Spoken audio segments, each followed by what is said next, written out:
Ok, et ben bienvenue à toi, William. Merci pour cette deuxième session. Donc, on a eu le plaisir d'assister à ce au premier webinaire qui traitait de la question de la retraite.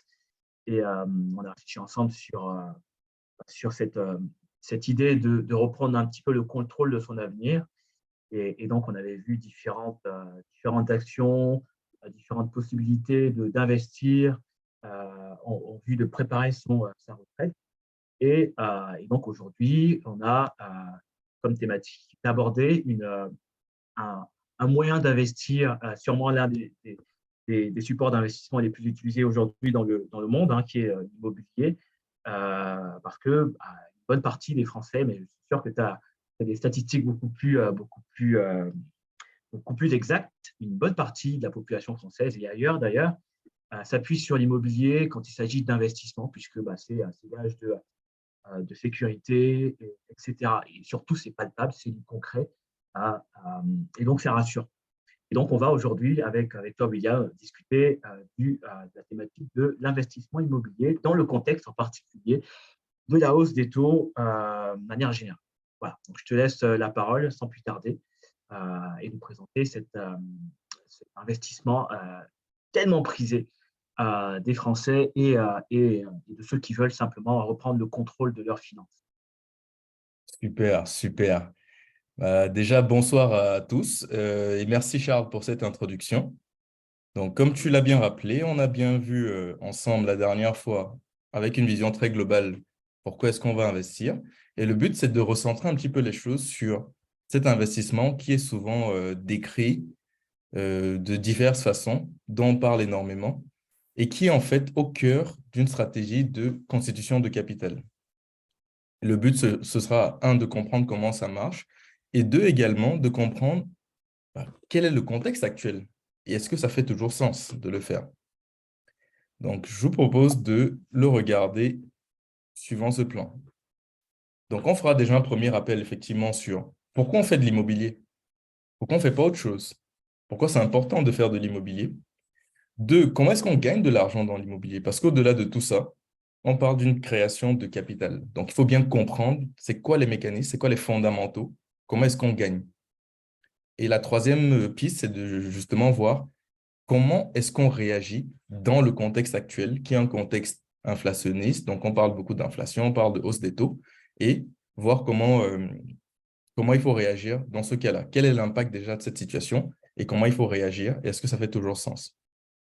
Je propose de dérouler jusqu'au bout et on pourra se garder une session de questions-réponses à l'issue pour toutes les questions qu'il pourrait y avoir. Voilà.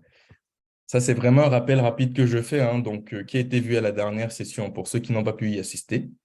L'idée, c'était de comprendre pourquoi est-ce qu'on investit, tout simplement, de manière générale.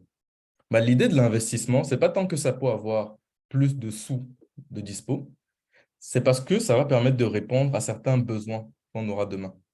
Donc, on va mettre en place des actions aujourd'hui pour répondre à des besoins qui peuvent être la protection de la famille, s'assurer une retraite plus confortable, donc en se créant un revenu complémentaire, pouvoir avoir des sous pour se faire plaisir, parce que le but, c'est pas qu'avoir ces sujets-là qui sont extrêmement importants, mais on peut avoir des sujets un peu plus légers, mais qui nous tiennent également à cœur, qui tiennent également à cœur à certaines personnes. Ça peut être de dire, j'ai envie de voyager, je veux me faire un tour du monde, peu importe. Et je veux commencer à développer un peu plus mes passions. Ce qui m'empêche de le faire, c'est que pour la plupart des gens, en tout cas, on a le besoin alimentaire de travailler. Donc, si on ne travaille pas, on n'a pas forcément les sous, on ne peut pas forcément se payer le luxe, entre guillemets, de lâcher tout et faire quelque chose qui nous passionne plus. Donc, voilà en fait les raisons pour lesquelles on va faire de l'investissement. Le but, ce sera de se créer plus de capital et la finalité de cette création forte de capital, ce sera de créer du choix, de donner de la liberté de choix. Donc, ça, c'est vraiment pour faire un rappel et pour qu'on soit déjà tous alignés. Avant de parler même d'immobilier, c'est pourquoi est-ce qu'on le fait? Pourquoi est-ce qu'on parle d'investir? Pourquoi est-ce que c'est important? C'est que le but, c'est de se créer du choix demain. Ensuite, je rentre tout de suite dans le vif du sujet. On va prendre du temps sur le contexte. Et dans le vif du sujet, en fait, la question qui va se poser, c'est OK, on a compris qu'il faut investir très haut niveau, très bien. On a compris qu'on va parler d'immobilier là, mais comment est-ce qu'on gagne de l'argent dans l'immobilier? Je vais faire abstraction de certaines mécaniques, typiquement la promotion immobilière. Je le mets de côté.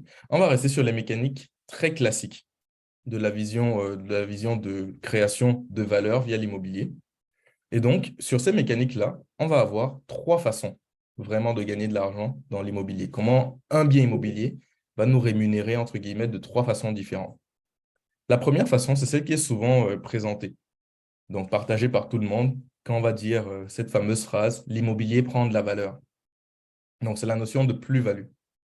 Quand j'achète un bien immobilier, bah, le but, c'est que si c'est que ça prend la zone dans laquelle mon bien se situe prend de la valeur, bah, ça me générera plus de valeur. Donc, c'est un gain latent que j'aurais créé et j'aurais constitué. Malgré tout, je considère que c'est super intéressant, mais pour moi, c'est la cerise sur le gâteau. Quand on va faire un investissement, ce n'est pas sur ça qu'on va miser, de dire on va prendre de la valeur. C'est parce que c'est lié à des facteurs exogènes. C'est lié à une zone qui évolue. Allez, ça peut être lié en partie à des travaux qu'on a faits, mais globalement, ça va être des facteurs plutôt exogènes. Donc, ça, c'est la cerise sur le gâteau qui est déjà très bien. Deuxième facteur qu'on peut considérer, c'est ce que j'appelle la trésorerie, donc de l'excédent de trésorerie. C'est-à-dire, je fais un investissement et dans un investissement, on va avoir des entrées, des charges. Si c'est que je réussis à faire une opération où tout ça s'équilibre et ça me génère quelque chose, c'est ce qu'on appelle l'excédent de trésorerie. Dans les faits, ça également, c'est des opérations qui existent, qui sont possibles, mais c'est beaucoup plus compliqué dans le contexte actuel. Quand on parlera des taux, ça vous permettra de comprendre un peu plus pourquoi je le dis, mais c'est un moyen qui existe. Et le troisième moyen, attendez, je fais rentrer du monde. Le troisième moyen, en fait, qui va être au final le cœur de ce qu'on va aller chercher quand on fait de la constitution de capital via l'immobilier, c'est la notion de capitalisation.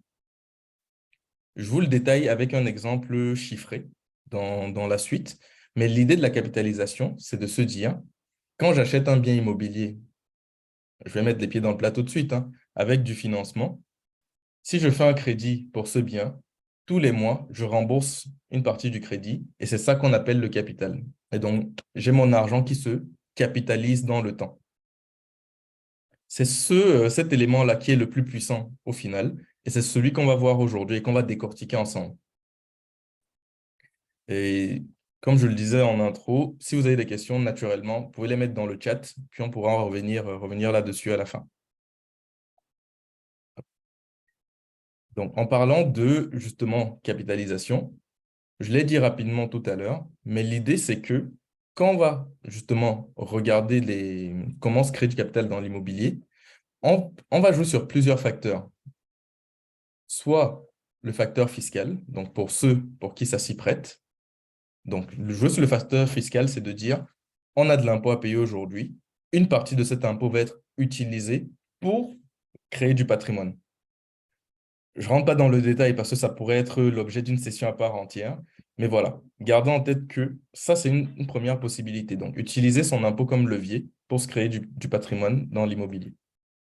On va avoir la vision du financement. Donc, je fais un crédit pour acheter un appartement et comment est-ce que je me retrouve à avoir plus de capital que si je n'avais pas fait de crédit et que j'ai juste mis du cash ou de l'épargne mensuelle. Et le troisième levier, le levier de l'épargne. Donc, je vais vous détailler en fait tout ce qui se cache derrière la vision de financement. Comment ça marche? Donc, le levier du crédit, pourquoi on l'appelle ainsi, c'est de dire, quand on achète un appartement, on va faire quoi comme opération? On va avoir une personne A, qui est la banque, qui va nous financer le bien.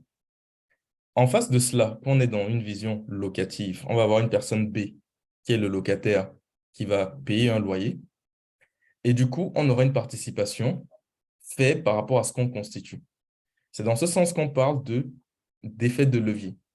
C'est-à-dire, on met un petit peu, donc l'équivalent d'une plume, métaphoriquement, pour soulever un tas de pierres. Donc, on va faire un levier sur son épargne. Je vais donner des chiffres quand même. Si je reste sur cette vision très haut niveau, je sais qu'il y en a plusieurs qui vont se poser la question pour comprendre exactement comment ça marche. Je vais l'illustrer avec des chiffres. Je vous rassure déjà, ça ne va pas être des chiffres très compliqués. Je vais rester plutôt haut niveau de façon à ce que tout le monde puisse être sur la même base. Donc, en termes de création de capital, je vais vous donner un exemple sur un appartement qui est acheté à 200 000 euros. Donc, si vous achetez un appartement à 200 000 euros, dans le contexte actuel, le crédit, la mensualité de crédit sera autour des 1050 euros. Maintenant, quand on achète un appartement, donc 1050 euros sur 25 ans, pardon. Quand on achète un appartement, il n'y a pas que le crédit en fait à payer. Un appartement vient avec des charges. On va avoir les charges de copropriété, la taxe foncière. Ce que vous devez garder en tête, c'est que dans la vision financière de gestion d'un appartement, ce qu'on va regarder, c'est un, quelles sont les charges, donc les différentes charges associées. Donc là, il y a le crédit, les taxes, les charges de copropriété, des impôts éventuels. Et en face de ça, donc ces charges-là, je les cumule, je me dis, allez, on va être une moyenne à 200 euros. Et en face de ça, on va avoir des loyers qui vont être perçus parce qu'il y a un locataire en place qui va justement payer son loyer. Et le but, c'est de regarder cette opération-là en disant, d'un côté, il y a globalement 1250 euros qu'il faut sortir chaque mois pour que cette opération tourne. Mais on ne va pas les sortir directement de notre poche parce qu'en face, on va recevoir 900 euros d'un locataire et du coup, on va sortir uniquement 350 euros. Là encore, je n'ai pas expliqué en quoi c'est intéressant, mais juste pour se faire une première idée, voilà un peu comment ça va marcher. Et pour tout le monde, là, j'ai pris un cas concret sur ce qu'on a. Je ne sais pas dans quelle ville les gens se situent actuellement, mais là, j'ai pris un cas, par exemple, de ce qu'on pourrait avoir dans le marché en Île-de-France, donc en région parisienne. Donc, on va être sur cet ordre de prix-là. Donc, un 200 000 euros. Si on regarde bien, on peut se trouver autour d'un T2. Et en termes de loyer, être sur du 900, charges comprises, c'est pas, ça reste très correct et très cohérent. Maintenant, ce qu'on va regarder, c'est au final, qu'est-ce qui se passe chaque mois quand on fait cette opération? Dans la mensualité de crédit, comme je l'ai évoqué, donc la banque a fait un financement. Chaque mois, on doit lui remettre 1050 euros. Et dans le crédit, on va avoir deux parties. Une partie qui va être le capital remboursé et une autre partie qui va être les intérêts d'emprunt. Globalement, pour 1050 euros, le capital remboursé chaque mois, c'est entre 600 et 650 euros. Qu'est-ce que ça veut dire, le capital remboursé? C'est au final, chaque mois qui passe, c'est l'argent que vous récupérez et que vous conservez pour vous. Ça, c'est l'argent qui vous appartient. Certes, il est adossé au bien immobilier, mais c'est de l'argent qui vous appartient. Donc, plus, si vous comprenez un peu la gymnastique derrière, plus on va laisser du temps, plus on va avoir d'argent qu'on a cumulé. Donc, on a 600 euros chaque mois qu'on cumule, et ainsi de suite. Mais pour avoir 600 euros qu'on cumule, on ne met que 350 euros dans mon exemple. Donc, on vient de faire un levier. La vision maintenant, c'est de dire, OK, on a mis 350, on récupère 600 euros, on va se projeter un peu.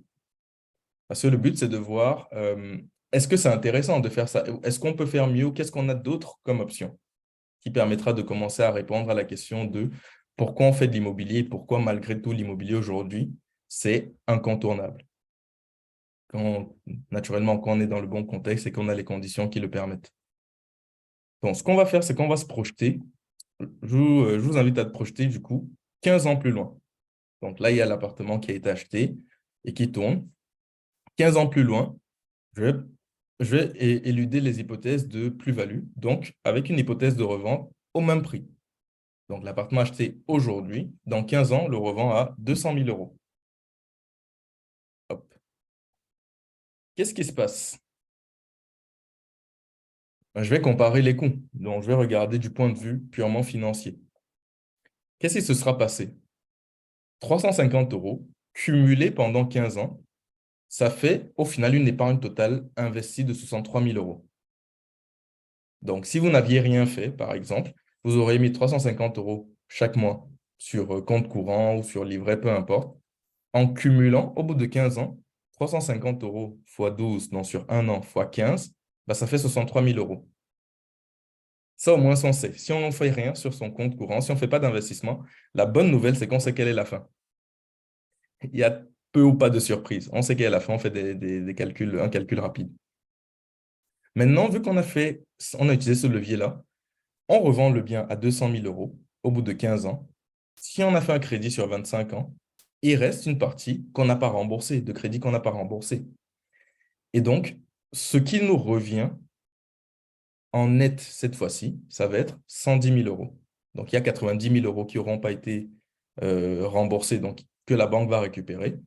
Et 110 000 euros, ça, c'est vraiment la partie récupérée en net. Pourquoi je ne parle pas d'impôts? Parce que les impôts à payer quand on est sur de l'immobilier, c'est lié à la plus-value. Vu que j'ai enlevé l'hypothèse de plus-value, il n'y a pas d'impôt que je rajoute là-dessus.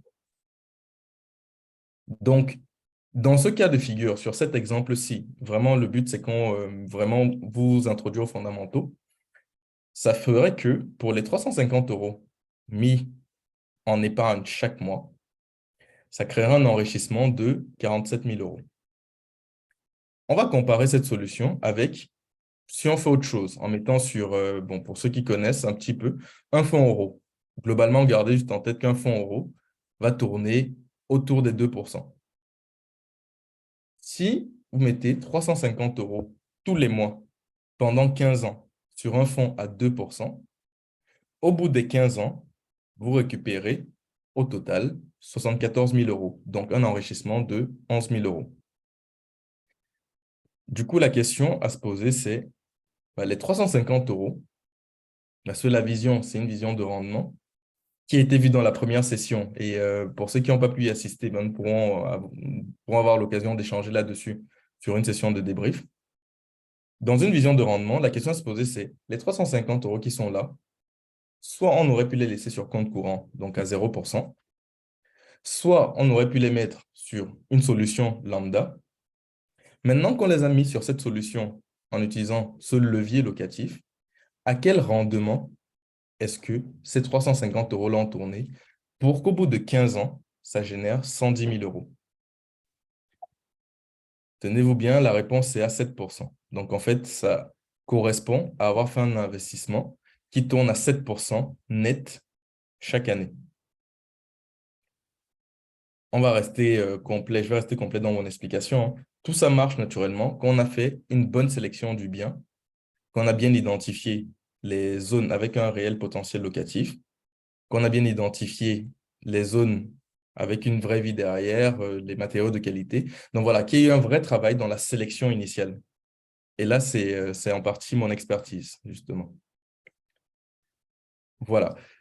Déjà rendu là, j'espère que c'est déjà plus clair pour tout le monde dans le premier élément qu'on devait voir ensemble. Donc, comment on gagne de l'argent, donc la création de capital via l'immobilier. Pour ceux qui ont des questions, n'hésitez pas à le mettre dans le chat. Donc, vous avez accès au chat et nous prendrons le temps d'y répondre à la fin de la session. Deuxième élément qu'on va regarder cette fois-ci ensemble, c'est de dire, là, c'est une première vision, c'est on fait de l'épargne pour se créer du capital. Donc, on investit de l'argent pour avoir un retour sur investissement dans un actif. On crée du capital. Allons dans l'hypothèse cette fois-ci qu'on n'a pas le besoin de créer du capital à court terme, mais ce qui nous intéresse, c'est de se créer de la rente. Donc, de dire aujourd'hui, j'investis, mais ma cible, c'est de vouloir avoir des revenus complémentaires et récurrents et réguliers. Donc, je vais rester sur la même hypothèse et dire, cette fois-ci, on va jusqu'au bout du prêt. Donc, on va sur 25 ans. Le crédit est soldé, il n'y a plus de crédit. Qu'est-ce que ça donne en rente brute? Et je vais vous donner une vision comparative, une fois de plus. Si pendant 25 ans, on a mis 350 euros de côté, donc là, je vais prendre le cas de 3 personnes, hein. La première qui s'est dit, ouais, honnêtement, je n'ai pas envie de trop me chauffer. Je vais juste laisser sur mon compte parce que j'aime bien garder mon argent. Et rappel pour ce qu'on a vu la dernière fois, ça c'est la partie épargne, donc accumulation. Au bout de 25 ans, cette personne se sera constituée une épargne accumulée autour de 100 000 euros, 105 000 euros. Très bien, sur 25 ans. Le but, c'est de regarder comment on fait en sorte que la même épargne puisse générer plus, ou en tout cas créer un confort supérieur. Deuxième personne qui décide que, bon, allez, laisser sur compte courant. En plus, il y a l'inflation, donc l'argent va perdre de la valeur et ainsi de suite. Donc, je préfère le mettre à minima sur un support qui tourne à 2%. Voilà, ça me fait quand même un petit peu plus. Cette fois-ci, en faisant exactement le même effort, donc les mêmes 350 euros, au bout de 25 ans, ce sera constitué une épargne de 135 000 euros. Voilà, donc on voit même effort. En termes de retour et de cible, on n'atterrit pas du tout sur la même chose. Et troisième cas de figure, c'est le cas qu'on a eu tout à l'heure, le monsieur qui a décidé de faire l'investissement locatif dont on a parlé précédemment. Lui, dans son cas, je reste toujours dans une même hypothèse où j'exclus la plus-value parce qu'on se concentrait sur la capitalisation. Dans son cas, au bout de 25 ans, il n'y a plus de crédit, donc il a un patrimoine de 200 000 euros. Vous voyez tout de suite qu'en fait, qu'entre la première personne qui a décidé de ne rien faire parce que très prudente et la deuxième personne qui a décidé d'actionner des leviers et faire exactement le même effort, la même épargne, on a du x2 à la fin. L'idée derrière tout ça, c'est d'illustrer en tout cas la question de rente que j'ai introduite tout à l'heure. Maintenant, qu'est-ce qui se passe si on a fait pendant 25 ans, on a mis de l'épargne de côté, on a le capital constitué, sauf que vous conviendrez avec moi que le but, ce n'est pas juste d'être dans une épargne continue à vie. À un moment, le but, c'est d'en bénéficier, donc de jouir du travail qu'on a fait. Donc, dans cette vision-là, c'est de dire, à 25 ans, dans ce cas-ci, dans cet exemple-ci, on arrête. Et maintenant, on veut juste toucher les fruits du travail qui a été fait. Et donc, je vais reprojeter de la même façon sur le premier investissement à 135 000 euros. 135 000 euros, tous les ans, il génère 2%. Du coup, le but, c'est de regarder 2% de 135 000 euros, ça fait combien mensuellement en rente?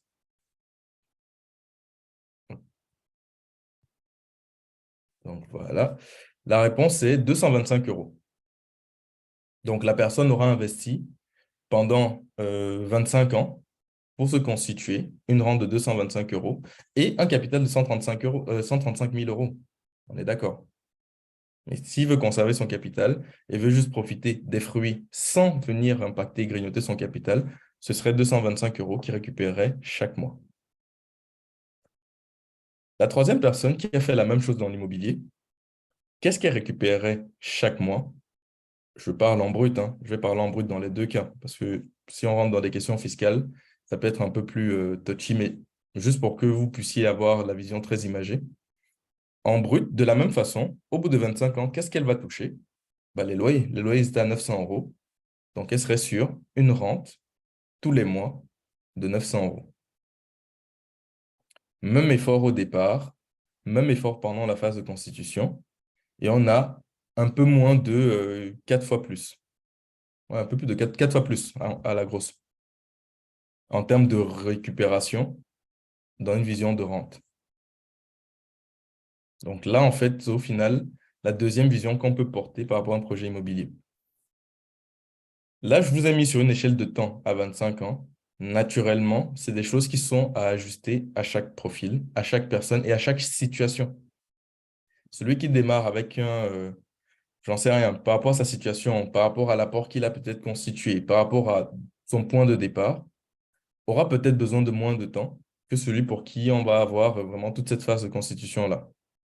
Donc voilà, ce que je veux que vous reteniez surtout, c'est les mécanismes, les fondamentaux, comment ça marche. Et une fois de plus, s'il y a des questions, on pourra y répondre. Maintenant, on va parler, maintenant qu'on est carré sur comment ça marche, je vais vous faire une introduction à certains concepts bancaires. Je vais rester très simple pour que tout le monde puisse s'y accrocher, tout le monde puisse suivre, et qui vont nous permettre de comprendre également ce qui se passe actuellement et aussi de faire un premier état de la situation du marché. Ce qu'il faut considérer, du moins, ce qu'il faut considérer, c'est que quand la banque va faire un prêt, va prêter de l'argent à un certain taux, je simplifie vraiment l'explication, hein, mais un des éléments majeurs qui va compter sur à combien la banque peut prêter de l'argent particulier, ça va être à combien est-ce que la banque elle-même, donc toutes les banques de commerce, hein, les banques classiques, donc Société Générale, BNP, La Poste, bon, je parle vraiment sur le marché français, elles vont avoir des emprunts de, on va dire, la mère des banques, entre guillemets, donc la Banque Centrale Européenne, qui chapeaute la politique monétaire européenne. Et c'est ce qu'on va appeler le taux de refinancement. Donc, elles vont recevoir des fonds à ce taux-là. Et les banques, elles font de l'argent sur les crédits. Donc, elles vont appliquer là-dessus? Bah, leur marge. Et en plus de ça, ce que je rajoute, ce que vous voyez dans la zone grise, c'est tous les crédits immobiliers vont être adossés avec une assurance sur le prêt au cas où il y a quoi que ce soit qui se passe, de façon à ce que l'émetteur soit bien remboursé. Et vous voyez deux autres choses, en fait, que je vous ai affichées. Un, ce que j'appelais taux plancher, qui va être au final le taux auquel la banque elle-même, elle a récupéré l'argent. On imagine bien que si elle veut faire du bénéfice, elle va certainement pas le relouer, en tout cas le revendre cet argent-là, reprêter cet argent-là au même taux. Sinon, elle fonctionne à perte. Donc, on sait déjà que de base, ça va être le taux minimum auquel les banques vont pas prêter ou très difficilement. Je mets une petite étoile parce qu'il y a des cas très, très, très, très particuliers. Deuxième notion, c'est ce qu'on appelle le taux d'usure. Au final, le taux d'usure, c'est fixé par la Banque centrale européenne et ça détermine en fait, et ça fait un peu garde-fou pour dire aux banques, voilà le taux maximal auquel vous pouvez prêter de l'argent, que ce soit sur du crédit consommation, du crédit immobilier. Et les banques n'ont pas le droit de dépasser. Et ce qui explique la situation qui a été connue par pas mal de personnes, en tout cas énormément diffusée dans les médias, c'est des personnes qui avaient une situation plutôt convenable du point de vue analyse de dossier de financement, mais qui n'avaient pas accès au crédit parce que les taux étaient beaucoup trop élevés et on était au-dessus du taux d'usure. Quand la banque prenait le taux de refinancement, elle appliquait une assurance, elle essayait de se mettre une petite marge, on était au-dessus du taux d'usure. Et donc, le financement, il ne passait pas parce qu'elles n'ont pas le droit d'aller au-dessus de ce taux-là. Et avant de vous partager à quoi ça correspond aujourd'hui, je trouvais intéressant de faire un rappel pour ceux qui sont en tout cas en France, donc sur la courbe d'évolution des taux, donc des taux de crédit. Parce qu'on entend aussi beaucoup, ouais, les taux sont élevés, les taux sont élevés. L'idée, c'est quand même de prendre conscience que malgré tout, on reste sur des taux relativement bas à ce qu'on a pu avoir 10 ans, 15 ans, 20 ans en arrière. Il y a à peu près un peu plus de 20 ans, les taux d'intérêt des crédits étaient autour des 6%. Il y a eu une phase un peu, on va dire, d'ovni, une anomalie de marché, on peut l'appeler ainsi, entre 2016 et 2022, où les taux étaient à moins de 2%. Si vous reprenez l'explication que j'ai donnée, pendant cette phase-là, la Banque centrale refinançait, donc finançait les crédits aux banques à des taux soit à zéro, soit en négatif. Donc, à l'époque, quand on en parlait dans les médias de taux négatifs, aucun particulier n'a jamais emprunté de l'argent avec un taux à moins quelque chose. C'était les banques qui avaient des taux négatifs parce que la Banque centrale voulait insuffler le crédit. Parce que plus il y a du crédit, plus l'économie va se développer parce qu'on va construire des bâtiments, on va investir dans des entreprises et ainsi de suite. Donc, c'était pour booster l'économie. Il y a eu ces taux plus bas. Du coup, les banques pouvaient se permettre de revendre cet argent-là avec moins de marge, ce qui expliquait les taux en dessous des 2%. Quelle est la situation aujourd'hui par rapport à ce taux plancher-là et également le taux d'usure max? c'est que ce taux plancher, aujourd'hui, il est autour des 3%. Et la tendance, elle n'est pas baissière, en tout cas pas à court terme. À long terme, à moyen long terme, pour l'instant, personne n'est devin, mais les projections ne vont pas du tout dans un sens baissier. Vu que ce taux-là, le but, c'est de permettre de réguler aussi l'inflation et d'éviter que les prix explosent trop. Et donc, la Banque centrale européenne joue sur cette mécanique financière-là. Et le taux d'usure, on a à 4,50. Donc, une fois qu'on a parlé de ça, l'idée, c'est de comprendre, OK, on a des taux qui fluctuent, on a des taux qui ont une tendance plutôt haussière, donc qui ont une tendance plutôt à monter aujourd'hui. Mais qu'est-ce que vous en faites de cette information? En quoi ça va vous impacter dans votre projection et en quoi ça va impacter une vision d'acquisition d'immobilier? Donc, pour ça, j'ai pris un exemple. Donc, Martin, monsieur Martin, qui gagne un salaire de 2500 euros par mois. Le but, c'est juste de voir sur cette planche-ci, quelle est sa capacité d'emprunt. Donc, c'est-à-dire combien est-ce qu'il pourrait aller voir la banque et demander que la banque finance pour une acquisition sur un projet immobilier. Je suis resté sur 25 ans. Donc là, je vous donne le taux moyen de ce qu'on a eu en 2020, en 2022, à date, et la tendance sur laquelle on est en train de partir, de façon à observer également l'impact des taux sur la capacité d'emprunt. On voit qu'en 2020, pour le même salaire, M. Martin il pouvait emprunter 223 000 euros avec un taux moyen à 1%.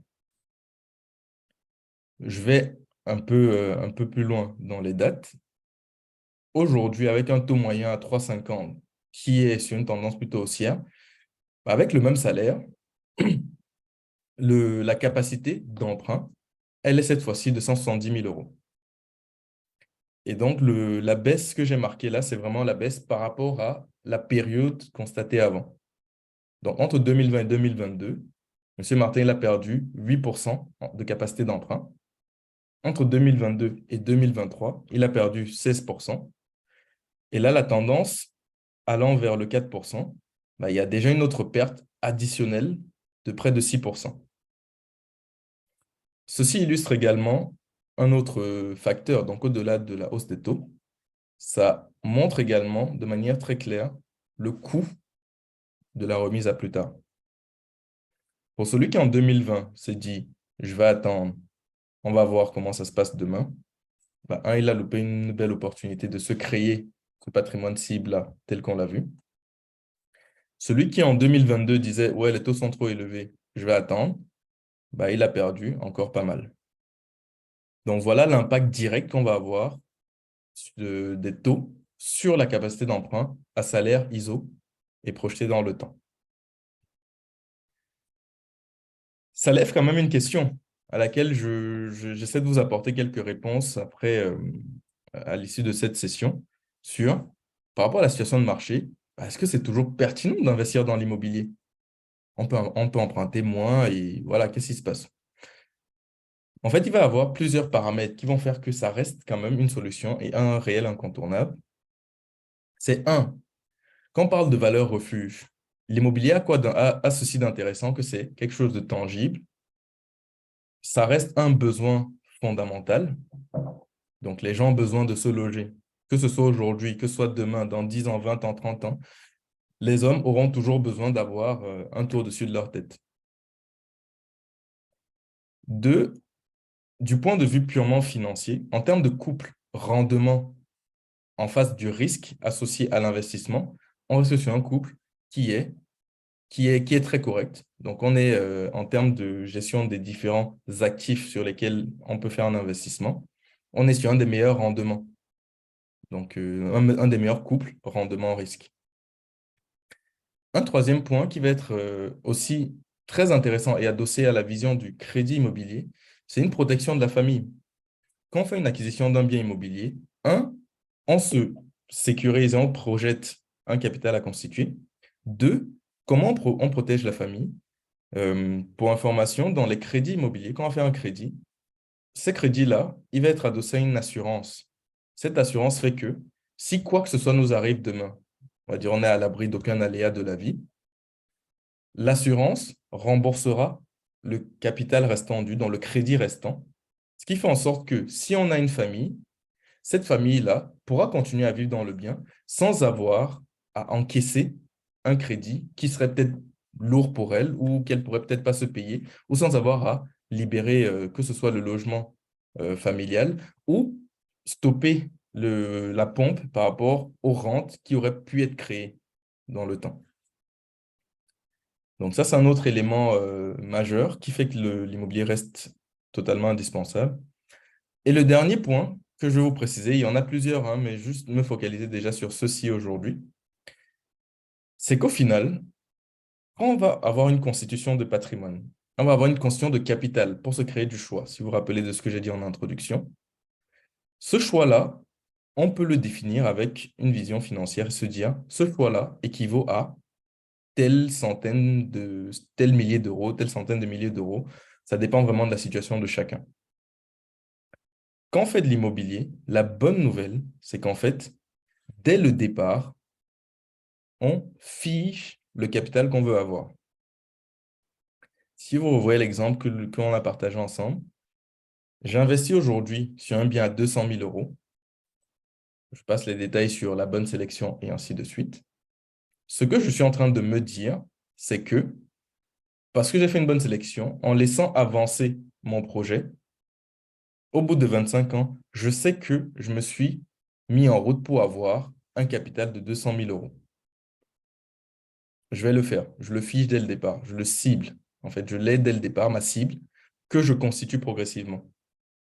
Si on devait le faire à l'inverse, ce serait de dire, tous les mois, je vais mettre un petit peu de côté. Et si je mets un petit peu de côté, est-ce que c'est sûr que je le ferai de manière mécanique et de manière régulière pendant 25 ans? Moi, avec mon retour d'expérience, ouais, il y a des chances que non, parce que la vie est faite d'aller, hein, pas forcément pour des mauvaises raisons, parfois pour des bonnes raisons, on a besoin de retirer un peu du cash qu'on a en disponible. Par contre, quand on est sur du bien immobilier, on sait qu'on a cette épargne-là qui est faite et on aura ce capital cible. Voilà, globalement, ce que je voulais partager sur comment ça marche, comment on se fait de l'argent. Euh, Autre point et qui va être important à savoir, hein, là j'ai parlé d'immobilier dans l'ensemble, donc de mécanique. Sachez que l'immobilier peut se décliner de différentes façons. On peut faire l'immobilier de tellement de façons, que ce soit de l'appartement qui est loué sans meubles, que ce soit du meublé, que ce soit du dématérialisé, que ce soit on n'a qu'une partie de la propriété. Voilà, on peut le faire de différentes façons. Et ce qui va être important, c'est de savoir quel type d'immobilier correspond à votre situation et vous correspond. On a compris que les mécaniques sont importantes. Maintenant, c'est savoir quoi et comment. Voilà ce que je voulais vous partager justement sur cette vision de comment ça fonctionne l'immobilier, comment on se crée de l'argent dans l'immobilier en faisant un focus sur la vision de la capitalisation, un bref état de marché. Et trois, bah, au final, est-ce que ça reste pertinent de le faire encore aujourd'hui avec les taux qui sont plus élevés, l'argent qui coûte plus cher et, euh, et oui, voilà, globalement, et l'argent qui coûte plus cher, est-ce que ça reste pertinent de continuer à faire de l'immobilier? Pour moi, la réponse est oui. Maintenant, ce que vous devez retenir, ce que je vous propose en tout cas de retenir, c'est un, il va être essentiel de comprendre vos besoins. Comme je vous ai dit, c'est vraiment le point de départ de tout. Quels sont les besoins futurs qui sont visés par cette création de capital? Deux, actionner le plus tôt possible les différents leviers à disposition. Donc là, on a vu le levier du financement et on a vu également que si on tarde, on a le coût de la remise à plus tard, que je vous ai illustré avec l'angle 2, l'augmentation des taux. Comprendre le contexte actuel, ça permet de savoir naviguer là-dedans, donc tirer un peu son épingle du jeu et identifier le type d'immobilier qui va vous correspondre. Je finirai par cette phrase et puis on passera à la séquence questions. C'est que pour moi, les grandes forêts de demain se créent en semant des graines aujourd'hui.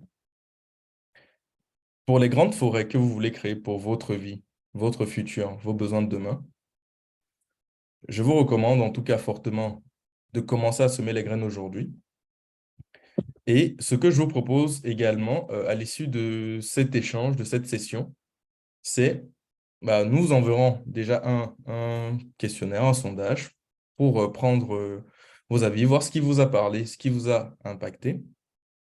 Et je vous propose de vous appeler, donc faire un point de débrief, voir ce qui va être important pour vous et voir dans quelle mesure ce serait possible de vous accompagner à actionner ces différents leviers-là. Est-ce que vous avez des questions?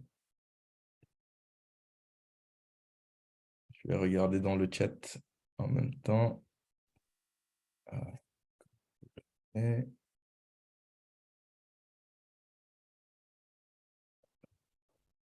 c'est là.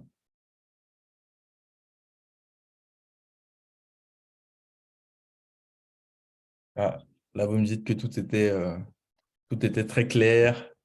Il n'y a pas de Bien, moi, ça questions. l'était. Je l'ai trouvé très clair. Je pourrais juste ajouter au niveau de l'investissement immobilier, enfin, c'est une question, hein, Oui, bien sûr. et est-ce que tu as une préférence entre toi, enfin, pour un débutant, est-ce que le mieux ce serait d'investir dans la pierre directement, c'est-à-dire l'immobilier physique, ou plutôt opter pour de l'investissement type SCPI, etc., où on n'a pas directement à gérer des locataires, tous les aléas liés à l'immobilier physique, quoi. C'est une très, très bonne question. Et juste pour remettre tout le monde au même niveau, donc SCPI, c'est Société civile de placement immobilier. L'idée derrière ça, c'est d'investir dans l'immobilier professionnel sans avoir à faire de la gestion. Donc, la gestion, elle est totalement déléguée. Je vous simplifie l'explication. Et par rapport à ta question, est-ce que c'est plus intéressant pour un novice ou pas? Honnêtement, tout va dépendre beaucoup du profil et de l'appétence de la personne. L'avantage qu'on va avoir, et moi je mets vraiment les deux solutions de manière très complémentaire, c'est qu'on va avoir d'un côté le côté dématérialisé via de la pierre SCPI, pierre papier, où on n'a pas de gestion à faire, on a tout délégué. En face de ça, on va quand même avoir un bien physique, de la pierre physique, et les deux ne sont pas ne sont pas régis par les mêmes règles. Si je peux donner une vision un peu globale qui va expliquer une des différences, parce que en termes de mécanique fondamentale, c'est exactement la même chose. Une des différences, ça va être quand on va avoir un bien physique, typiquement, ce qu'on peut observer, j'en parlais un peu tout à l'heure, la question de plus-value peut être liée à des facteurs totalement exogènes qui font que on a acheté un bien et il y a eu un boom. Je vais prendre un exemple concret qui se vit en région parisienne, en Île-de-France. Euh, il y a le nouveau métro dont la ligne Grand Paris Express qui est créée. On a acheté un bien, il y a cette ligne qui est développée. Boum, explosion de la plus-value qu'on va encaisser directement. Tant mieux. SCPI, vu que la société va avoir des biens un peu partout, si elle a des biens dans ces zones où c'est impacté par le Grand Paris Express, super, ces zones-là vont prendre de la valeur, mais tout ça, mis dans un mélange global, va faire que la prise de valeur totale d'un des biens ne va pas se répercuter de manière totale sur le prix de la part. Donc, on va avoir une évolution plus douce, si je peux le dire ainsi. Donc, c'est vraiment des choses complémentaires. Donc, ils vont D'accord. s'apprécier par rapport à la situation de chacun au final, ouais. Et aux objectifs, à l'horizon de temps. Donc, il va y avoir autant de choses qui vont être regardées là-dessus. Ok. J'espère que j'ai répondu à la question. Pour ma part, c'est très très clair. Merci beaucoup. Avec plaisir. Si vous avez d'autres questions, n'hésitez pas à ouvrir les micros, hein, vous pouvez les poser.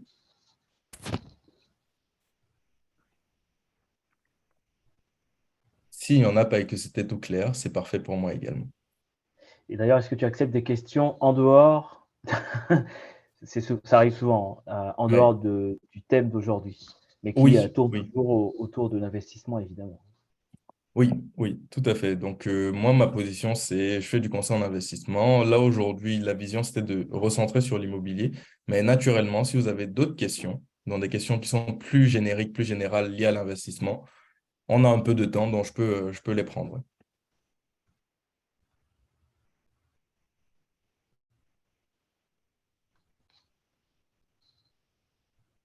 Ok. Allez, je vais faire un truc que j'aime bien faire. Je vais compter juste de faire un décompte de 5. S'il n'y a pas de questions, on conclura la séance.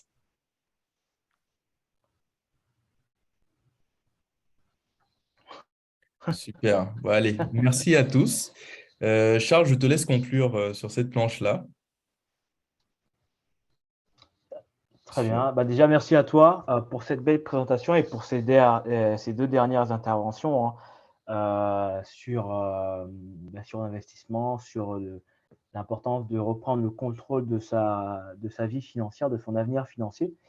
Et on a fait un zoom aujourd'hui sur l'immobilier, mais il y a tellement, tellement de leviers qui existent aujourd'hui pour créer de la valeur et puis pour reprendre le contrôle de ses finances. Donc, merci à toi pour ces échanges. Donc, je vous rappelle, hein, pour ceux qui sont là et pour ceux qui regarderont cette vidéo sur YouTube en différé ou sur d'autres plateformes, je vous rappelle que William est disponible, hein, si vous souhaitez échanger avec lui et faire le point sur votre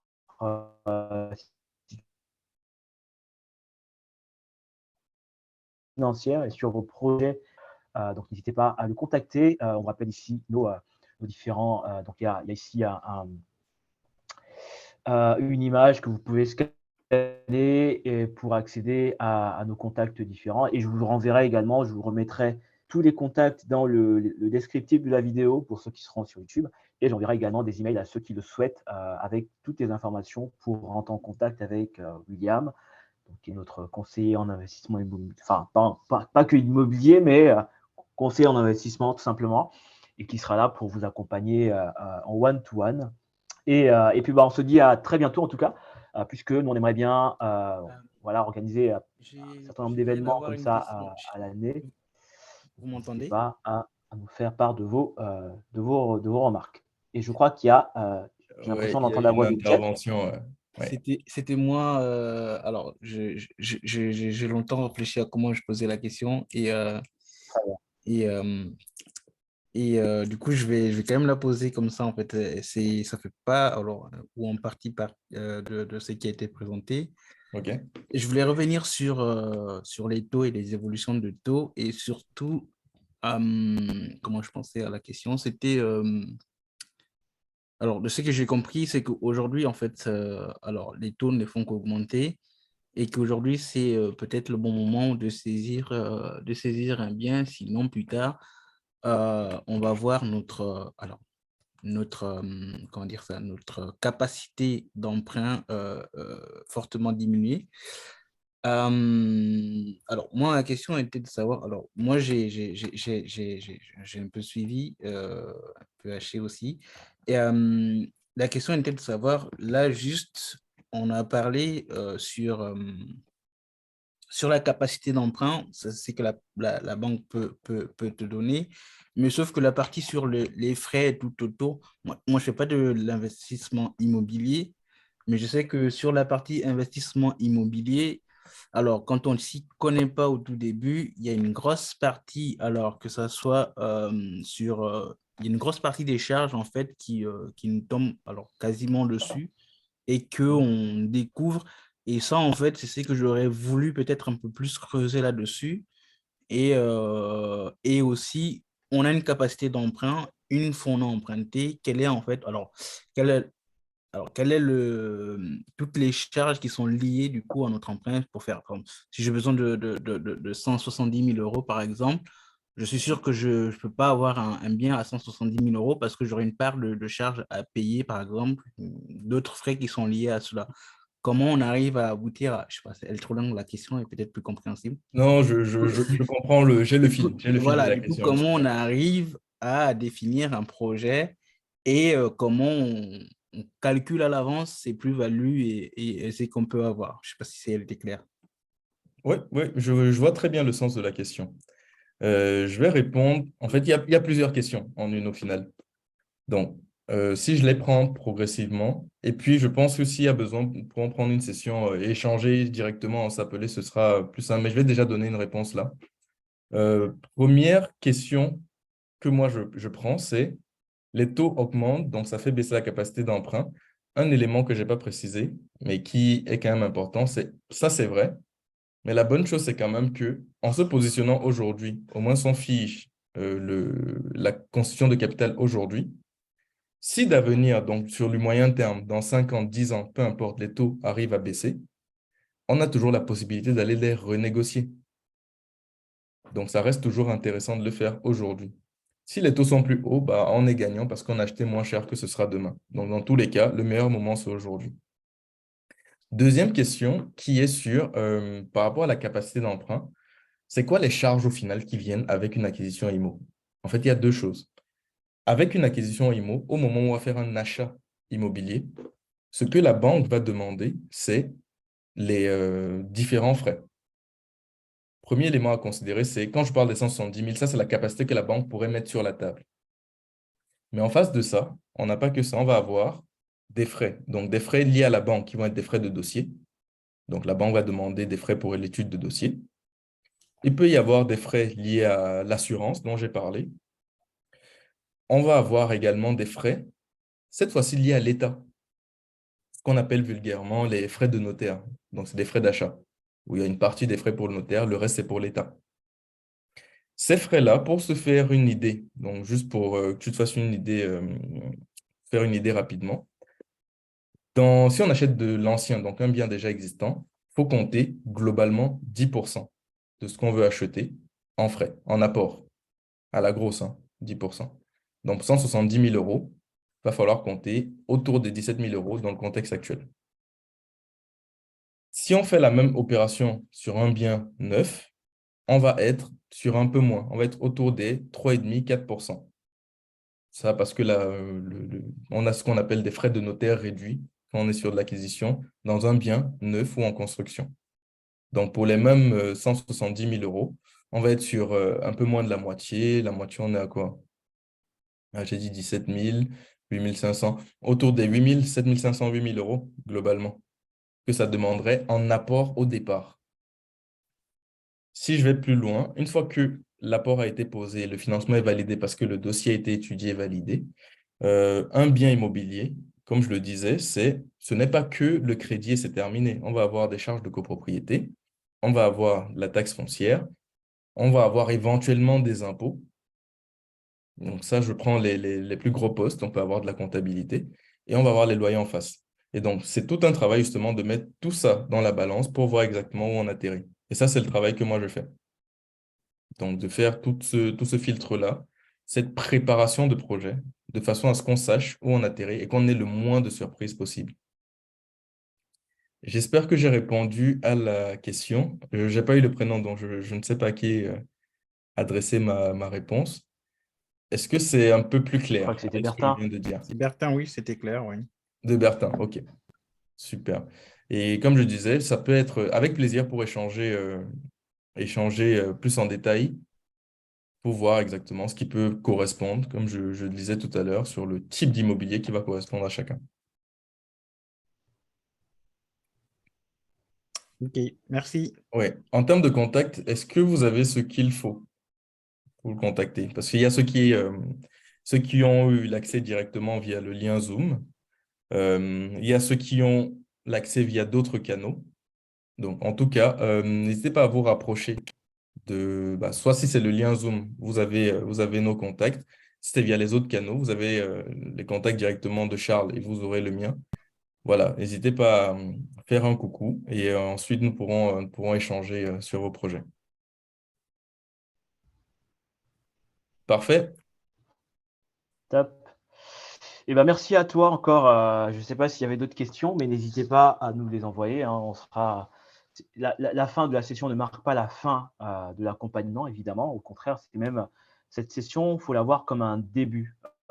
Et j'aime beaucoup la question que tu poses dans ton slide de fin, William, c'est qu'est-ce qu'on fait de tout ce qu'on vient de voir, tout ce qu'on vient d'entendre. Voilà, pour moi, on est en train de starter, on est au début, c'est au démarrage.